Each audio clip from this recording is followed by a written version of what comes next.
It started with a quiet arrival at Balmoral, one black Range Rover slipping through the gates just after dawn, while senior staff were ordered to clear the courtyard.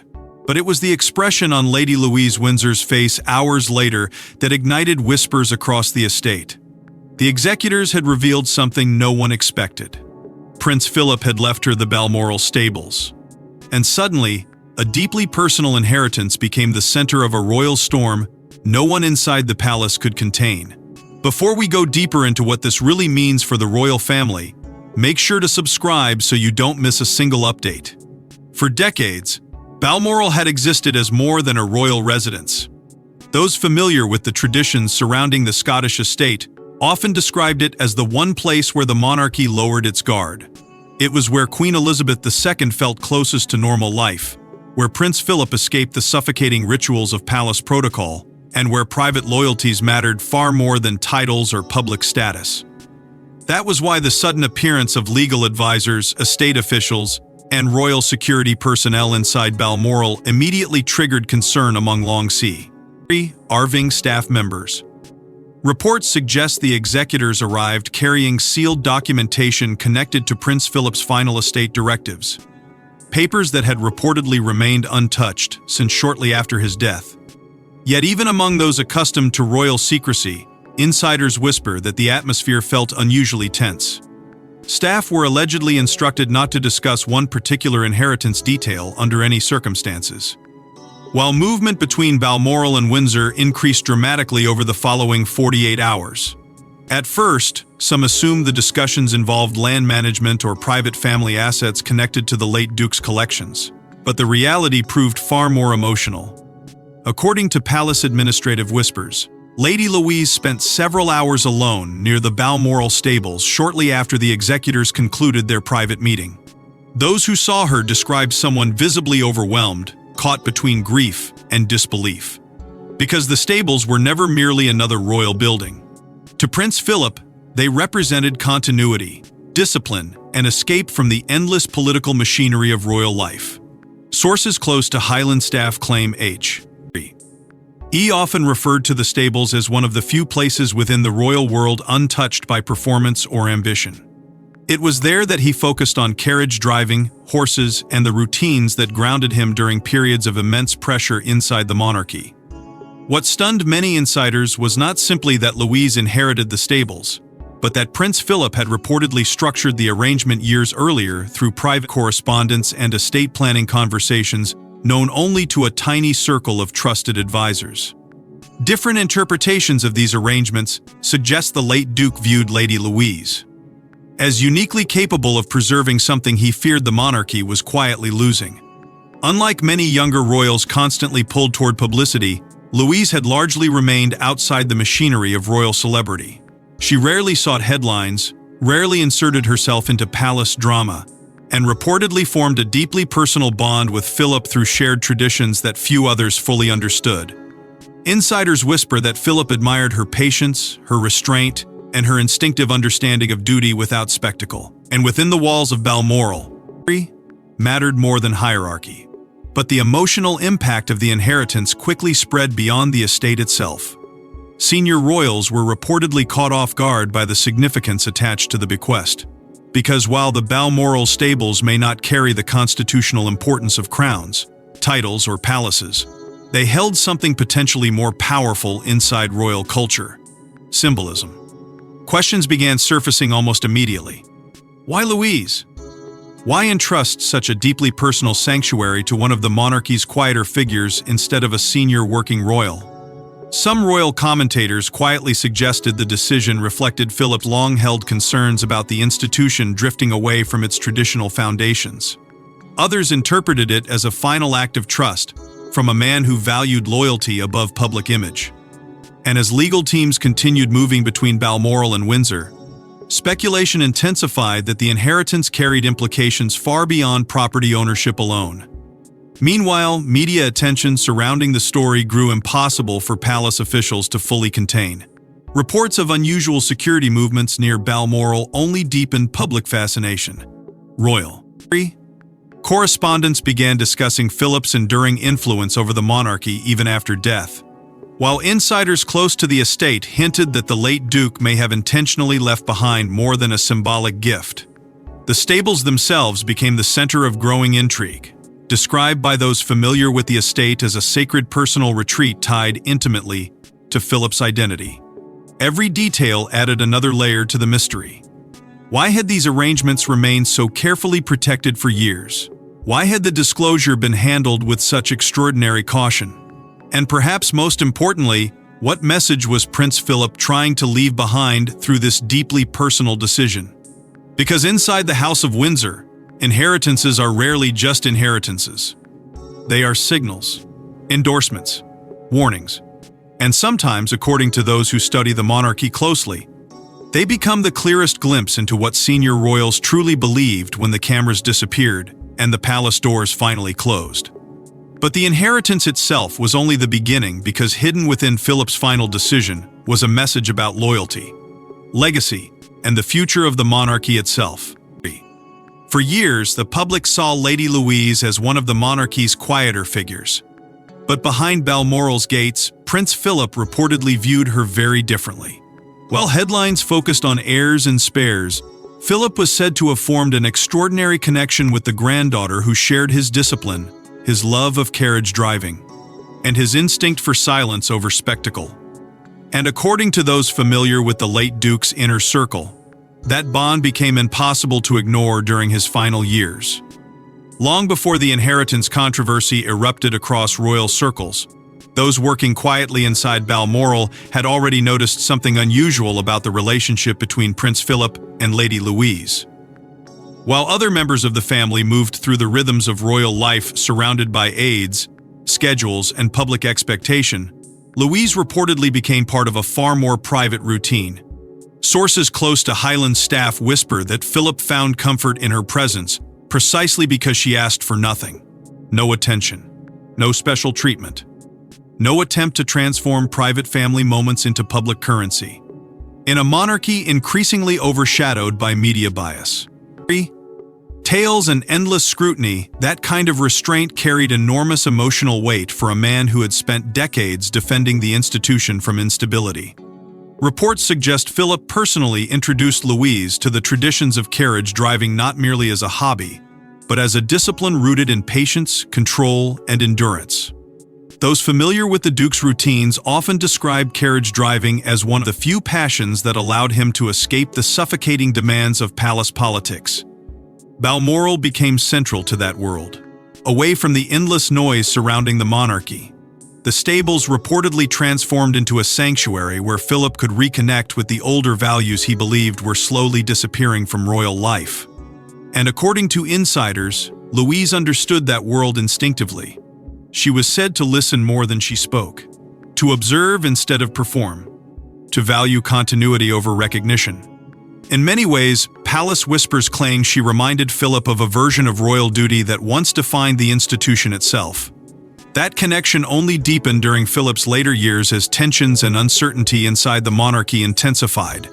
While public attention remained fixed on succession struggles, family fractures, and relentless controversy, Philip reportedly became increasingly reflective about the future of the crown. Insiders whisper that he worried deeply about the monarchy losing its grounding in discipline and service. Some even claim he privately admired Louise because she appeared untouched by the hunger for visibility that had begun consuming parts of modern royal life. She did not chase celebrity. She did not insert herself into palace narratives. And within the quiet world Philip valued most, that silence became meaningful. Comparisons also began emerging between Louise and Queen Elizabeth II herself, not because of rank or prominence, but because of temperament. Palace staff allegedly noticed the same calm restraint, the same instinct to preserve stability instead of feeding chaos. Those close to Balmoral routines claim Philip increasingly invited Louise into small private traditions that carried enormous emotional significance for him. Whether discussing carriage routes, estate customs, or the rhythms of life away from London, he reportedly treated her less like a distant granddaughter and more like someone used with understanding a disappearing royal world. And the more time they spent together, the clearer it became to some insiders that Philip was quietly preparing something far more significant than anyone realized. Rumors surrounding handwritten notes only intensified those suspicions. According to various interpretations circulating among royal commentators, Philip allegedly left behind personal reflections referencing the importance of preserving what matters most. The phrase itself triggered enormous speculation. Some believed he meant tradition. Others believed he meant discipline, continuity, or even the emotional foundations of the monarchy itself. But those closest to the Balmoral estate reportedly interpreted the words differently. They believed Philip feared the institution was drifting too far from the principles that once held it together.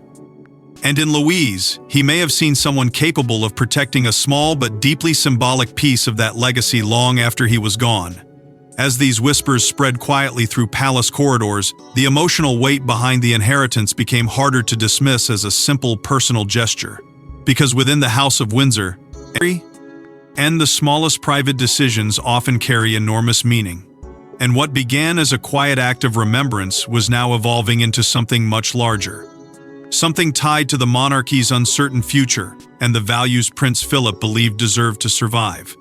Yet as details of Philip's final wishes began spreading through royal circles, some insiders reportedly realized the inheritance carried implications far larger than a simple family gift.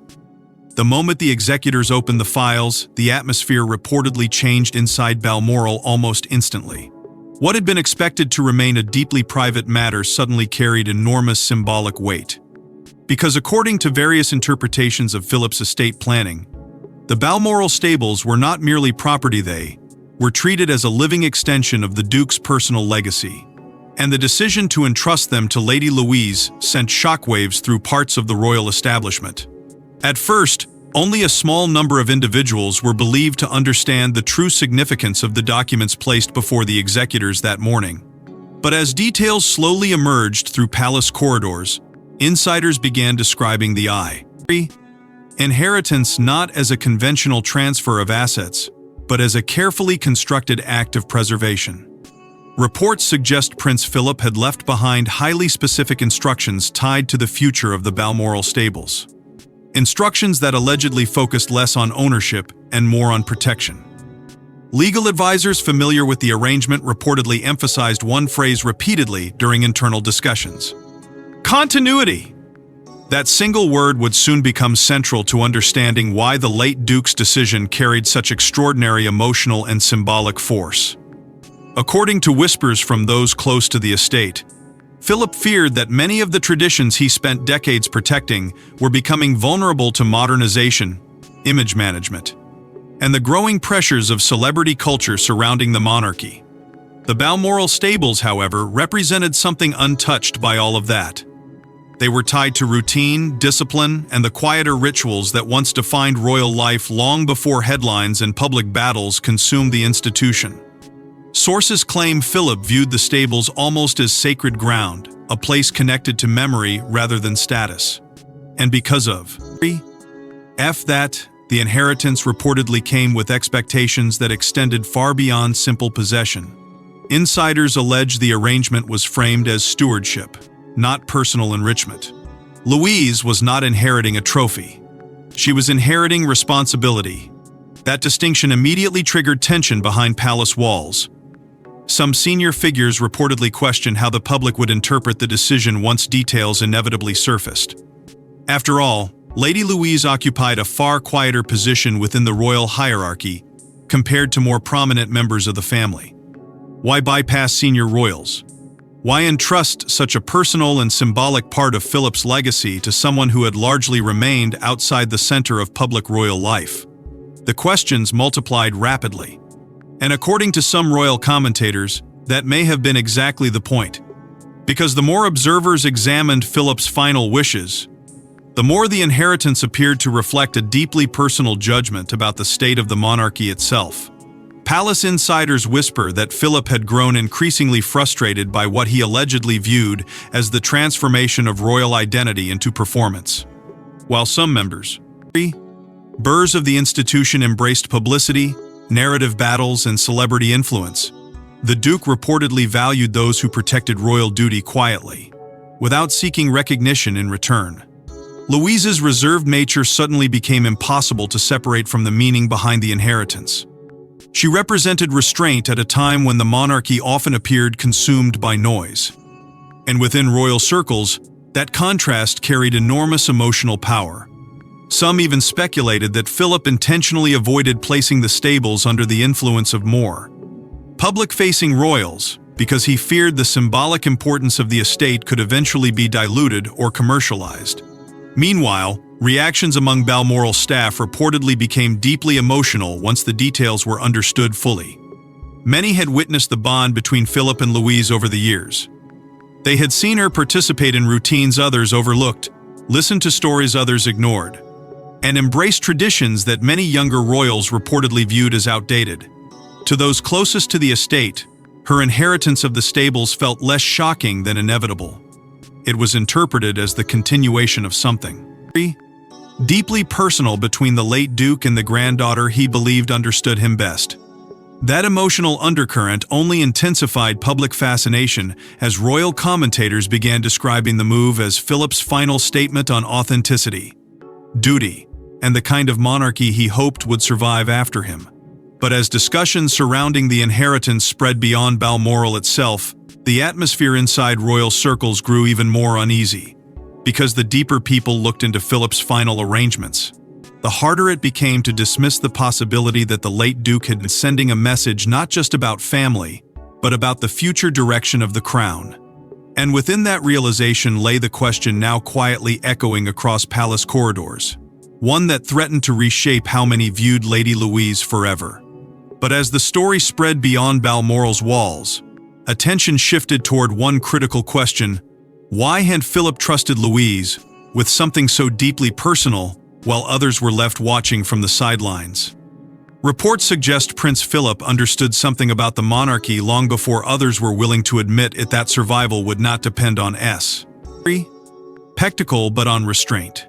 And in the eyes of some palace insiders, leaving the Balmoral stables to Lady Louise was less an inheritance and more a declaration.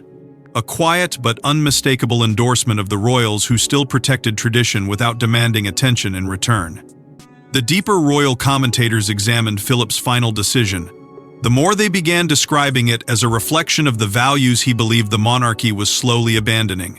For decades, the institution had survived wars, scandals, abdications, and public outrage because it understood one central principle: the crown endured only when duty mattered more than personal visibility. According to insiders familiar with Philip's thinking during his later years, he feared that balance was beginning to fracture. Modern royal life had become increasingly dominated by publicity battles, emotional narratives, and carefully managed personal branding. Yet Balmoral remained one of the last places untouched by that transformation. And within the walls of that estate, Philip reportedly saw Lady Louise as someone who still understood the older rules. Analysts now interpret the inheritance not as favoritism, but as reward. For loyalty, discretion, and consistency. Louise rarely appeared at the center of controversy. She did not build her identity around royal status, nor did she seek influence through public sympathy or media attention. In many ways, she existed quietly in the background while louder personalities consumed public fascination. But according to whispers inside palace circles, that silence became one of the reasons Philip trusted her so deeply. Sources claim he admired individuals who worked without demanding recognition in return. Work before status was reportedly a principle he valued intensely, especially during the final years of his life when internal tensions within the monarchy became harder to ignore. That philosophy suddenly gave the Balmoral inheritance enormous symbolic weight. The stables themselves were no longer viewed simply as part of Philip's private world. They became a metaphor for continuity in an institution struggling to define its future identity.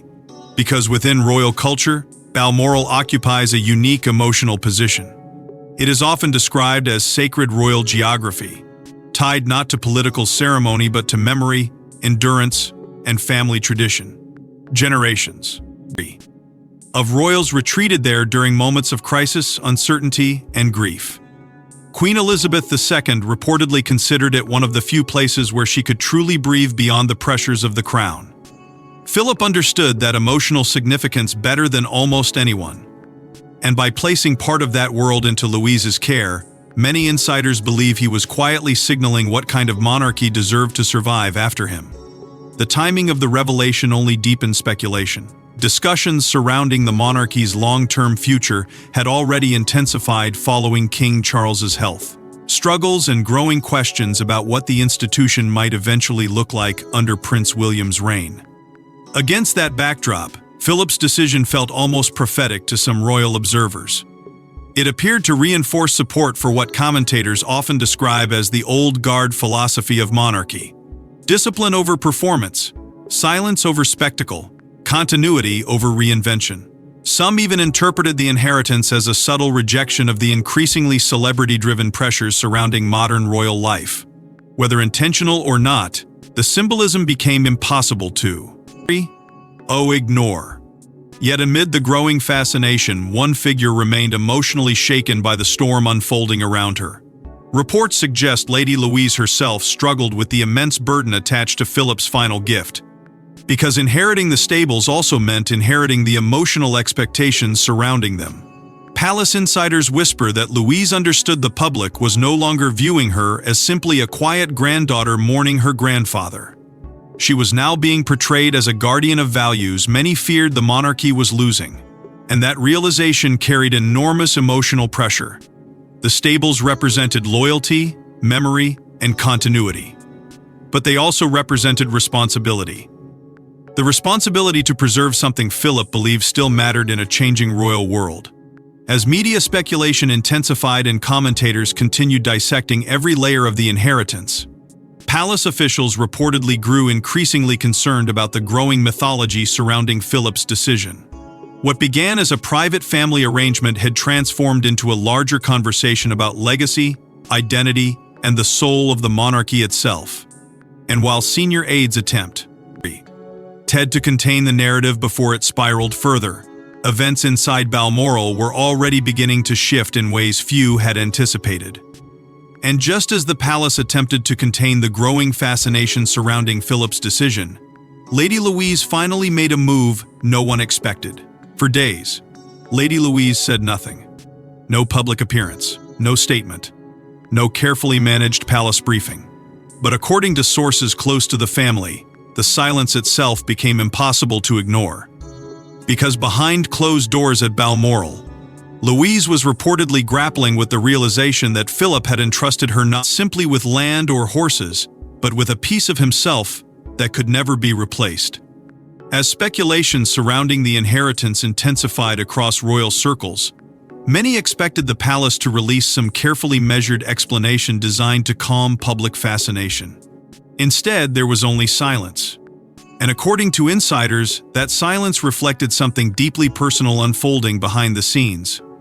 Louise was not treating the Balmoral stables as a triumph or a symbol of status. Reports suggest she viewed the inheritance with overwhelming emotional weight, fully aware that every headline now carried expectations tied not only to Prince Philip's memory, but to the future meaning of his legacy inside the monarchy itself. Those close to the family whisper that she spent long periods reflecting privately on her relationship with the late Duke, revisiting memories connected to the Balmoral routines that had quietly shaped her life for years. Sources familiar with the estate claim many of those memories centered around carriage driving, the tradition Philip introduced to Louise when she was still young. What began as shared time between grandfather and granddaughter reportedly evolved into something far more significant over the years. Philip was said to admire the focus and discipline the activity demanded, while Louise reportedly valued the rare moments of calm it created away from royal expectation. Inside Balmoral, carriage driving was never treated as performance. It represented patience, resilience, and trust. And now, according to palace whispers, every corner of the stables carried reminders of those years spent learning directly from Philip himself. The routines, the conversations, the silence between them. All of it suddenly returned with crushing emotional force after the executors revealed his final wishes. At the same time, palace aides allegedly became increasingly concerned about the scale of public attention surrounding the story. Reports suggest advisors urged Louise to remain cautious, while media speculation continued spiraling into larger debates about the monarchy's future. But insiders claim Louise resisted any effort to transform the inheritance into public spectacle. She reportedly made it clear that her priority was preserving the stables exactly as Philip left them, maintaining the traditions and atmosphere he valued so deeply rather than reshaping the estate for modern attention or publicity. To some observers, that decision alone reinforced why Philip may have trusted her above others. She appeared more concerned with protection than ownership. Royal commentators quickly began drawing comparisons between Louise and Princess Anne, another royal long associated with discipline, restraint, and unwavering commitment to duty. Like Anne, Louise seemed increasingly defined not by what she said publicly, but by what she quietly carried behind closed doors. The contrast became especially striking at a moment when the monarchy continued struggling with relentless media storms and internal instability. While louder personalities often dominated headlines, Louise's refusal to engage publicly created a different kind of fascination entirely. Many began viewing her silence not as weakness, but as composure, as dignity, as evidence that some members of the younger generation still understood the old royal philosophy Prince Philip spent his life defending. And with every passing day, public curiosity surrounding the inheritance only deepened further. Because the story no longer centered solely on Balmoral or even Prince Philip himself. It had evolved into something larger, a conversation about whether the monarchy's future would belong to those chasing visibility or those preserving continuity quietly behind the scenes. Reports suggest more people inside royal circles began reconsidering Lady Louise's role within the institution after witnessing how she handled the pressure surrounding the inheritance. Not through statements or emotional interviews, but through restraint, through consistency, through an almost stubborn determination to protect the personal world Philip had entrusted to her. Why?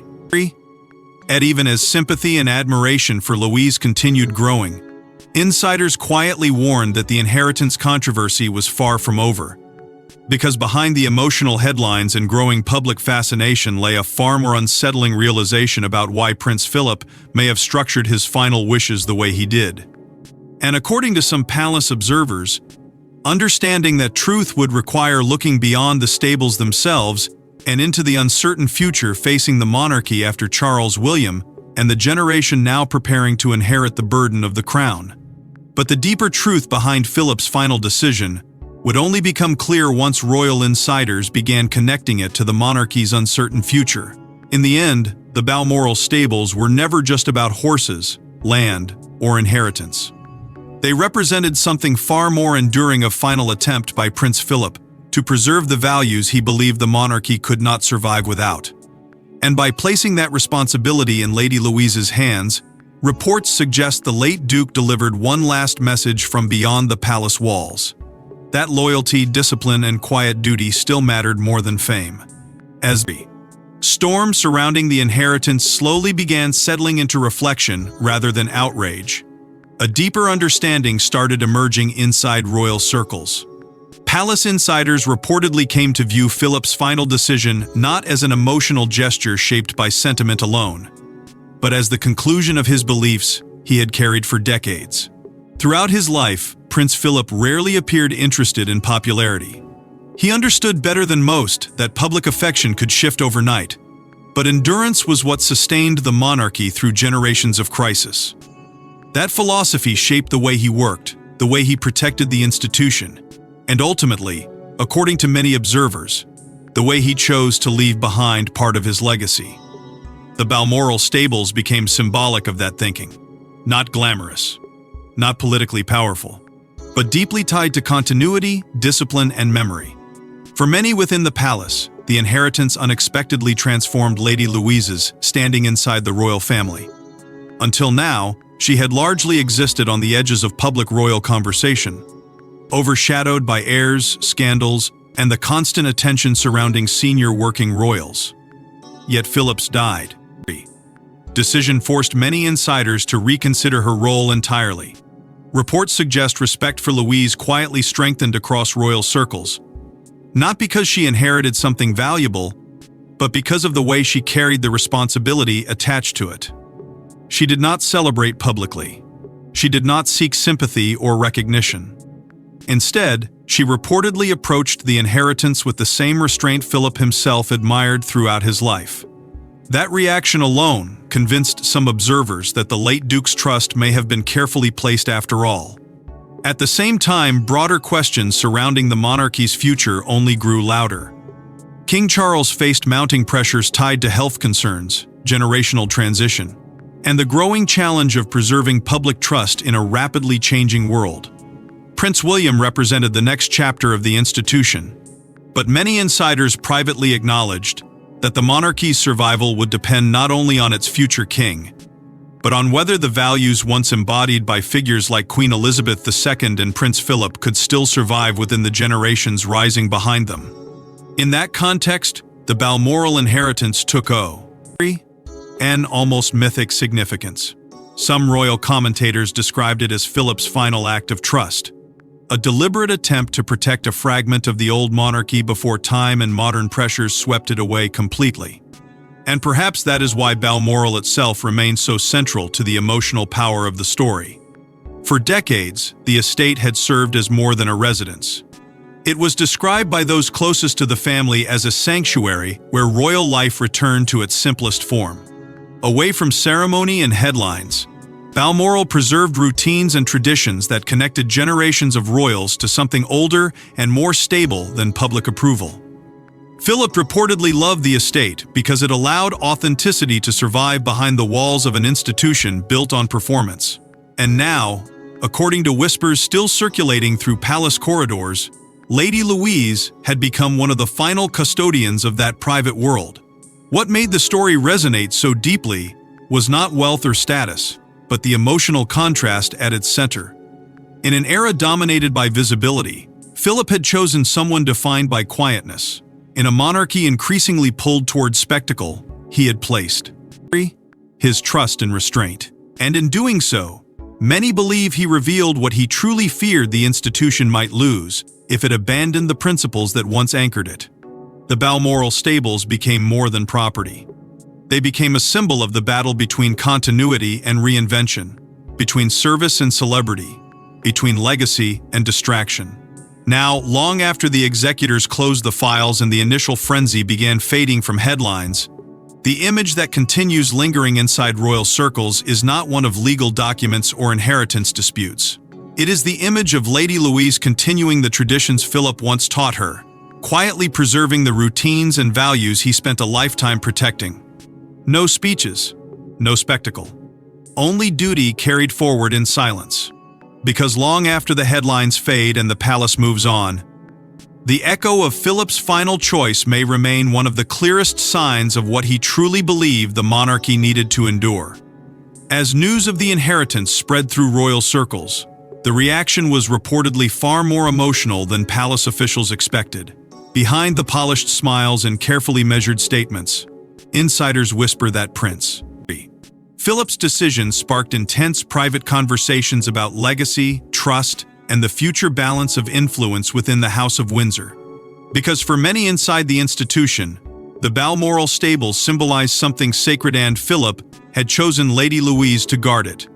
Almost immediately, senior courtiers reportedly recognized that the inheritance carried implications far beyond family sentiment. According to whispers moving quietly through palace corridors, the decision was viewed internally as deeply symbolic, perhaps even strategic.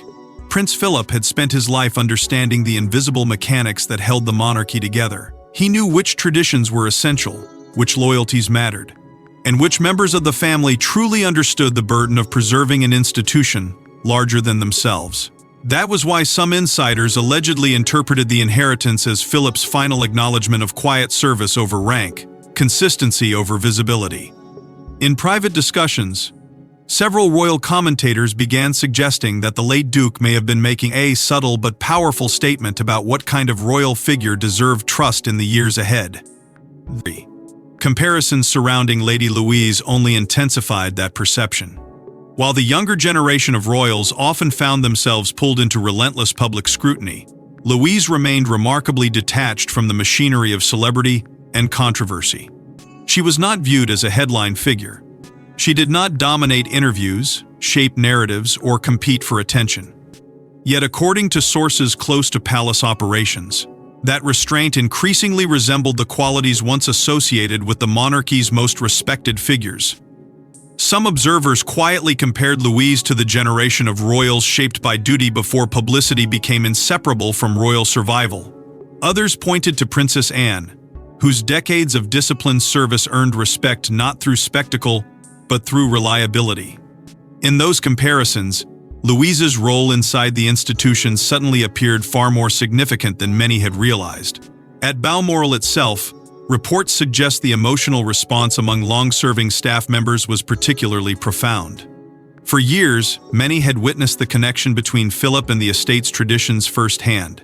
They understood what the stables represented too. Him emotionally far beyond their practical purpose. According to insiders familiar with Highland staff, there was quiet relief that the stables would remain under the care of someone deeply connected to Philip's routines and values rather than becoming absorbed into broader royal restructuring or modernization efforts. To them, Louise represented continuity. She understood the rhythms of Balmoral life, the silence Philip cherished there, and the sense of permanence the estate offered during moments when the monarchy itself often seemed uncertain. The inheritance also reopened speculations surrounding Queen Elizabeth II's own perspective on the arrangement. Though no official confirmation ever emerged, some palace observers wondered whether the late queen may have quietly supported Philip's thinking long before his death. After all, Balmoral had been deeply personal to both of them. It was one of the few places where they reportedly felt most connected to the older traditions of royal life. And according to some royal commentators, the decision to place part of that private world into Louise's hands reflected not only Philip's wishes, but a broader desire to preserve certain values. Across generations before they disappeared entirely under modern pressures. As public fascination continued growing, the narrative surrounding Louise also began shifting dramatically. Sympathy turned into admiration. What initially appeared to many as a surprising inheritance gradually became interpreted as an enormous emotional responsibility carried with dignity and restraint. Royal analysts increasingly framed the decision as part of a larger legacy preservation strategy, one rooted in protecting the quieter foundations of monarchy rather than its public performance. Yet that interpretation also created growing concern inside palace operations. Reports suggest officials worked carefully behind the scenes to prevent speculation from evolving into broader tensions between royal factions or generations. Because the more symbolic the inheritance became, the more dangerous its implications risked becoming within an institution already balancing fragile internal relationships. Still, despite every effort to stabilize the situation, one truth continued surfacing in private conversations among insiders. Prince Philip's decision had changed how many people inside the monarchy viewed Lady Louise forever. No longer simply the quiet granddaughter standing outside the center of royal life, she had become linked to something far more enduring. The preservation of values the late Duke believed the institution could not afford to lose. And for some inside the palace, that realization carried consequences that extended far beyond Balmoral itself. Yet even as the palace attempted to stabilize the narrative, one final realization about Philip's intentions began changing how many viewed Lady Louise forever. Perhaps Prince Philip understood long ago that the monarchy's future would not be secured by the loudest voices or the grandest titles. Perhaps he believed its survival depended on those willing to protect tradition quietly, without demanding applause. And that is why, according to whispers now circulating through royal corridors, the Balmoral stables became far more than an inheritance. They became a final endorsement of the kind of royal Philip hoped would endure after him. As the final pieces of the story settled into place, a powerful realization began echoing far beyond Balmoral itself. Prince Philip's decision had never truly been about rewarding status, influence, or public prominence. Instead, it appeared rooted in something far older and far more personal. Throughout his life, Philip reportedly admired resilience over performance. He respected individuals who endured pressure without complaint, who carried responsibility without constantly demanding recognition in return. And in the eyes of many palace insiders, Lady Louise embodied precisely those qualities. Quietly, consistently, without ever trying to prove it publicly. That was what made the inheritance feel so emotionally significant to those who understood the deeper culture of the monarchy. Louise was not simply inheriting property, she was inheriting trust. Reports suggest the Balmoral stables have now become one of the most emotionally symbolic parts of Philip's legacy. Not because of wealth or prestige, but because they represented the values he spent decades defending behind palace walls. Duty, continuity, discipline, silence in the face of chaos. Those who knew Philip best often described him as someone deeply skeptical of spectacle, especially in later years as royal life became increasingly shaped by headlines and personal narratives. According to various interpretations, circulating through royal circles, Philip may have intentionally chosen legacy over hierarchy when structuring his final wishes. He reportedly wanted the stables protected by someone who understood their emotional meaning rather than their public value. And in Louise, many believe he found exactly that. Balmoral itself remains central to the emotional gravity of the decision. For generations, the estate existed as a retreat from the pressures surrounding the crown, a place where royal identity became less about ceremony and more about endurance.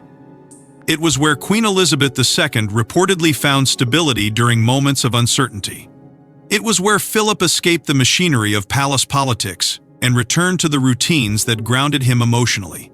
And now, through this inheritance, Balmoral had become tied to Lady Louise in a way that permanently reshaped how many people viewed her role within the royal family.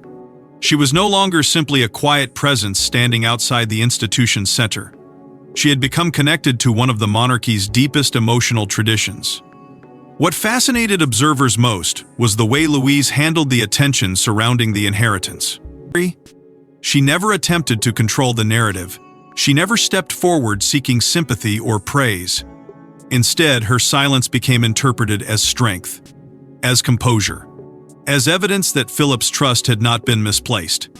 In an age where public visibility often defines influence, Louise's restraint created something far more powerful: credibility.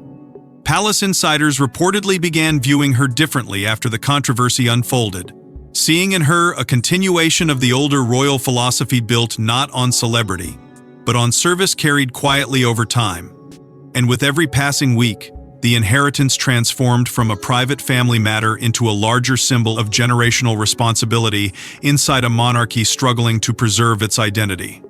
At its heart, the story became less about inheritance and more about memory, about what survives after powerful figures disappear. Prince Philip spent decades standing beside the crown, often without public appreciation for the stabilizing role he played behind the scenes.